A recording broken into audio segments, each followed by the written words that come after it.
Greetings and welcome to the continuing episode series of The Life of an Egyptian Initiate.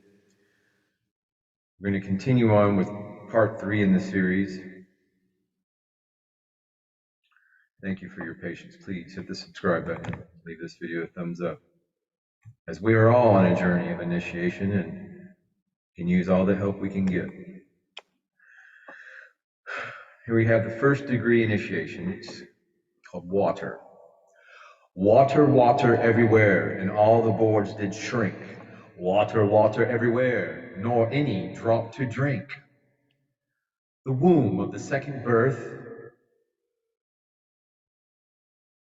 Prior to their first degree initiation, the group of candidates were taken to the chamber known as the womb of the second birth, inside the Great Pyramid, for a symbolic entering into the womb for a reborn experience. This chamber is also known as the Chamber of Balance, because here the initiate will demonstrate his ability to balance the polarities of light and dark. Similarly, as was prepared to demonstrate it in the Nile temple at Kom Omba, the temple of light and darkness. Having experienced the dark, light in the pit, and previously at Kom Ombo, the natural tendency would be to overcompensate by moving into pure light, which produces unbalance, since the initiate lives in a world of both polarities. Here they will learn to master their emotions through love from the heart, water being the symbol of the emotional nature. They were left there for periods of reflection and meditation on these matters that lasted for 7 days, being administered by priests and occults. In this, like in other initiations, the candidates were assigned for resting, fully decorated and furnished chambers out of more than 30 available chambers inside the pyramid. Early at the 7th day, and while at a distant gong was overheard, the initiated ones were asked by the Hierophant to enter inside a mummy case brought by a group of temple guardians and occults.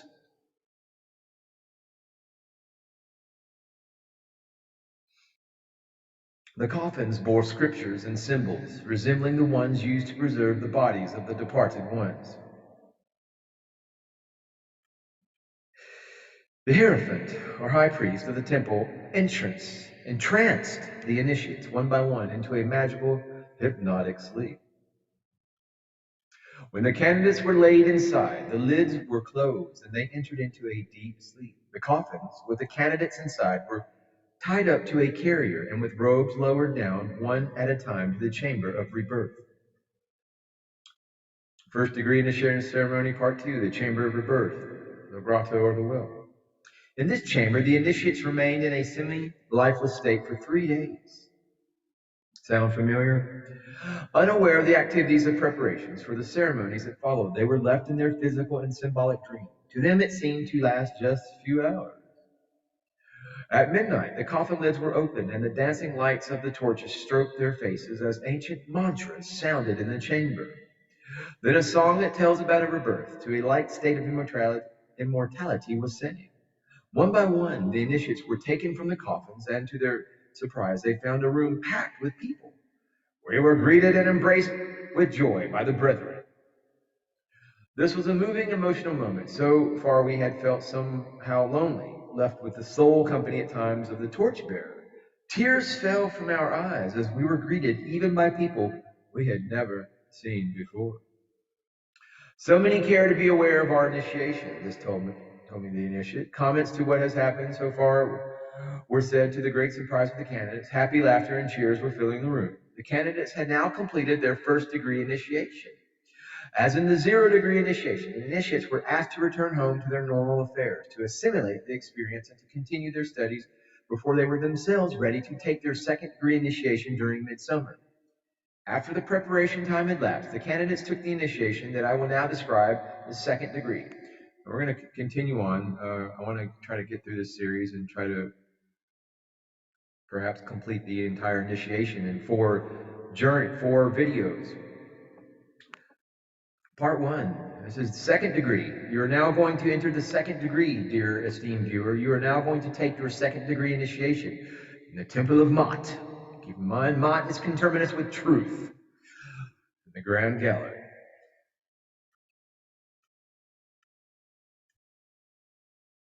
appears to be walking up the king's chamber, as you see. There's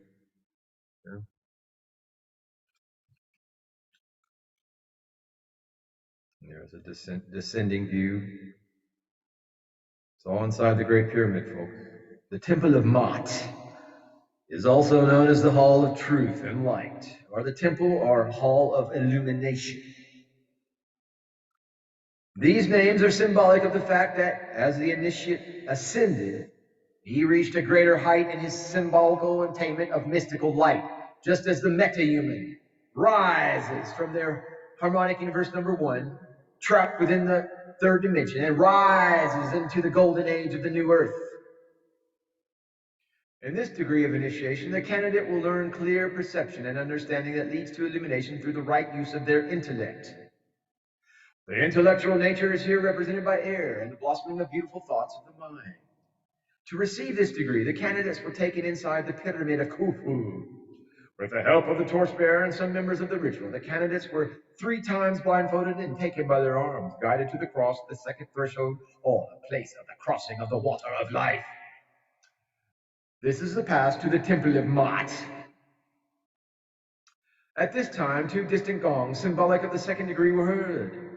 One, I should recall, went up with the group into what I felt, based on the acoustic sound, to be a spacious open hall. Just like the sound of my voice is always from within a spacious open hall. What the detractors call the echo. No, it is the reverb of the great hall of truth, which I always operate from. Thank you. Please hit the subscribe button and leave this video a thumbs up. The blindfolded ascension was difficult and cumbersome, not knowing what the next move was or where to position the foot. Each initiate ascended the first 2 symbolical steps and then was taken back to the chambers of instruction, meditation, and rest, and to endure trials, to test their development and worthiness. The next day, we went through the same ritual of ascension to rise only 2 extra steps and return to the chambers for further instructions and trials. This ritual went on for 7 days, each day ascending 2 extra new steps. Second degree initiation ceremony, part 2, the antechamber, the chamber of the triple veil. The 7th day, they ascended all the 14 steps, arriving at the great step at the top of the hall. Then they entered into the antechamber next to the chamber of the open tomb, the king's chamber. Looking at the king's chamber right now.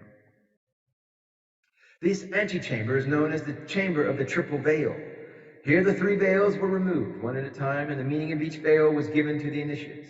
When they finally could see, they looked in all directions at the room they had arrived at, so lavishly decorated. While in this chamber, they again were greeted by some members of the Brotherhood. The bonds established among the 7 candidates were of oneness, as we felt so close to each other we could even feel each other's thoughts. They have now completed the 2nd degree initiation. The initiates went now home, and after some time of preparation, got ready for the next, and so much waited culminating ceremony to be held in the coming autumnal equinox. But before I continue with the description of the next ceremony, please hit the subscribe button. That's what I want you to do.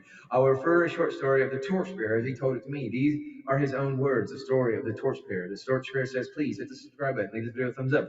My name is Amanhut. I was born in Heliopolis, the city of the sun, and the Bin Obelisk in the year of the Scorpio. At age 6, I was taken by my parents to the Temple of Aton, the Temple of the Sun, where our beloved pharaohs are being coronated, to be instructed by the priest of On, less wealthy than those of Thebes, but thoroughly more versed in ancient wisdom.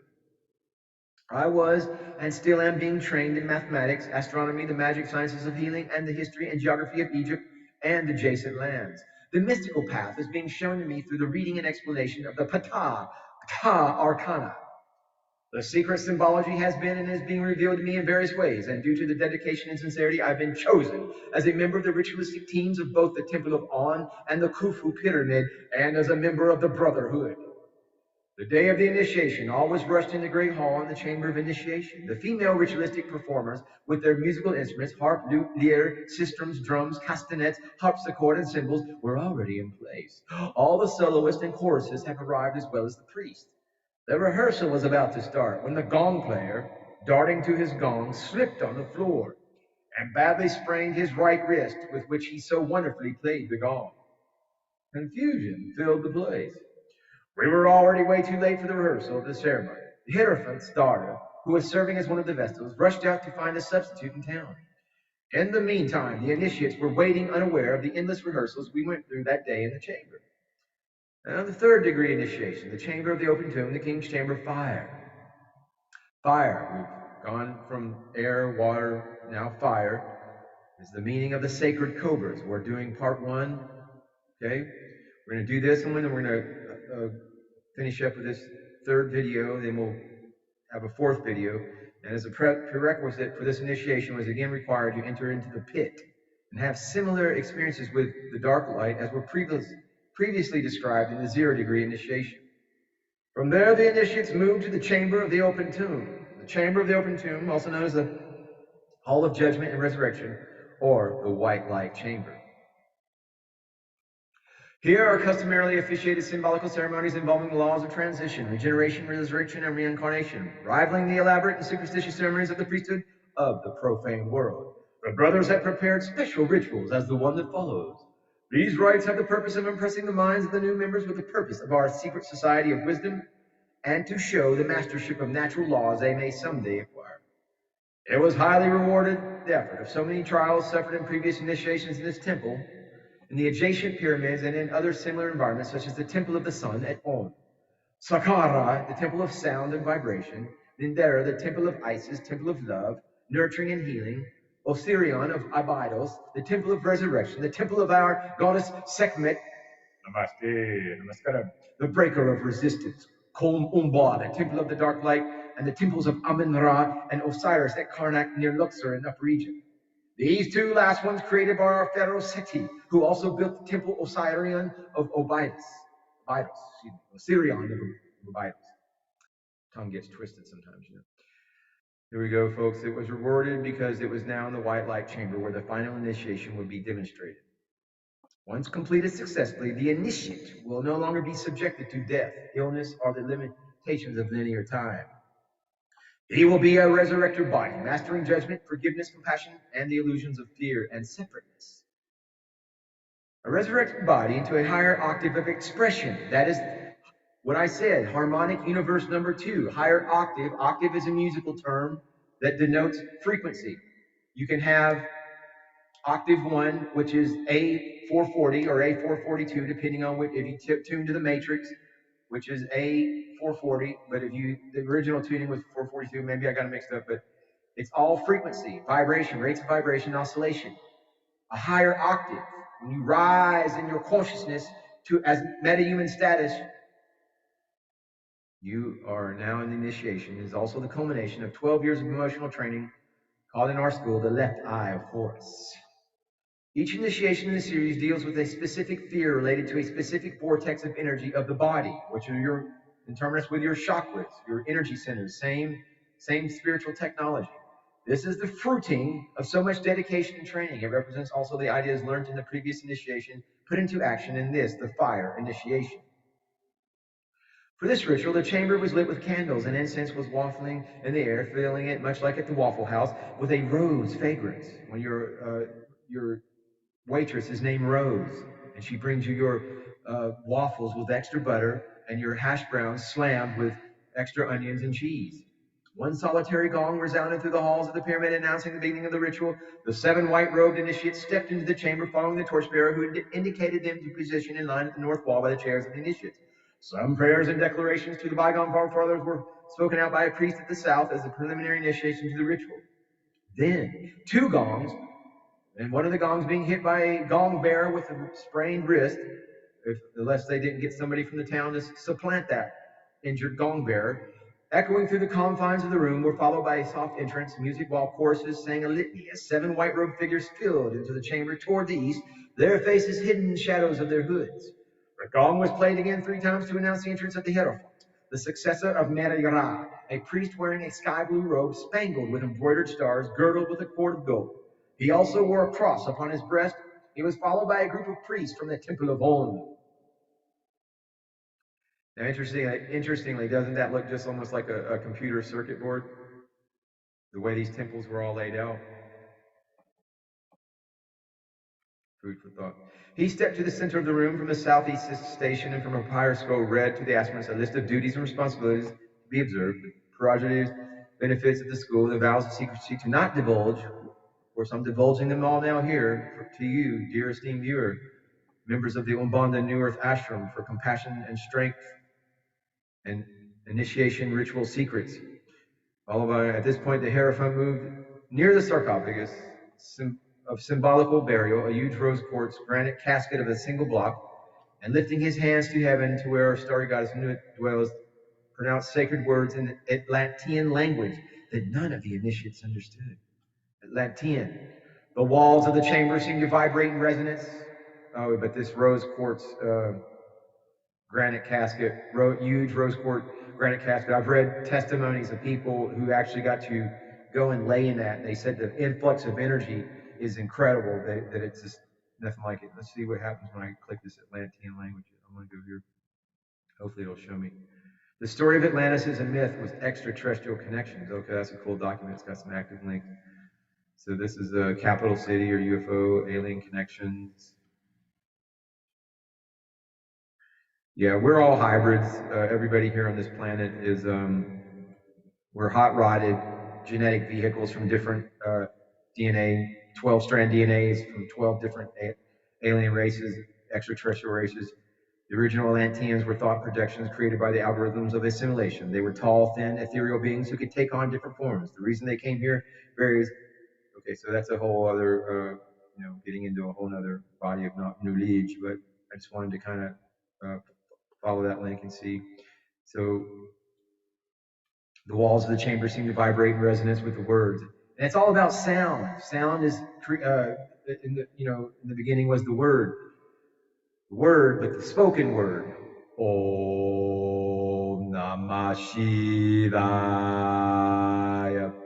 A deep, meaningful silence. But the Egyptians were all about, within these ceremonies, and the way that the pyramid was constructed was all acoustically, scientifically engineered. Vibration, sound, energy, all worked together. And this fire ceremony grew in size, augmenting the suspense and staging the moment as another special occasion. The torchbearer had witnessed similar deeds that through the world had made the Egyptian priests enjoy a reputation of mysterious power and hidden wisdom. This is the knowledge he was yearning to possess someday. There's two cobras. A reptilian hissing sound filled the room. Behold, two Egyptian cobras materialized on the floor and started to crawl toward the high priest, their proud, narrow hoods straight up. He, gazing at the snake's piercing, unblinking eyes, moved his extended right hand in an ascended, commanding swing. The charmed, dark ass swayed against each other and started to levitate vertically in a sinuous, slithering movement until they formed two counter sinusoids on an imaginary plane parallel to the east. They moved in a synchronized motion, much that as one half sinusoid of one snake moved to the left, the other opposite half sinusoid of the second snake moved at the same speed in the opposite direction. The same happened along their entire bodies. When everyone was staring at the vision, a ray of light shone between the serpents as their faces looked at each other in a hypnotic, deadly gaze, while their forked tongues flicked out in the typical sweeping motion. Then they started to spiral around the rod of light, each one taking an opposite rotation. As the serpentine illusion continued to rotate, the Hierophant, turning to the initiate, said, "Behold, the tempter and the redeemer. Their conflicting natures make all manifestations, and the change of consciousness which they represent leads thee to wisdom." Some of those present seemed astonished at the unexpected display of occult power. Slowly, the enchanting apparition faded away. So we'll hold up here. When we pick up next, the last and final part of this life of an Egyptian initiate, part 4, it will be, and the final chapter in this initiation, and thus your initiation upon the golden path to the New Age, Golden Age timeline of the New Earth. We will pick up with third degree initiation ceremony, Akhenaten's message. You don't want to miss that one, kids, initiates. So return home, get some rest, return to your normal duties, and we will summon you to the ritual chamber when the time has arrived. Namaste, namaskara.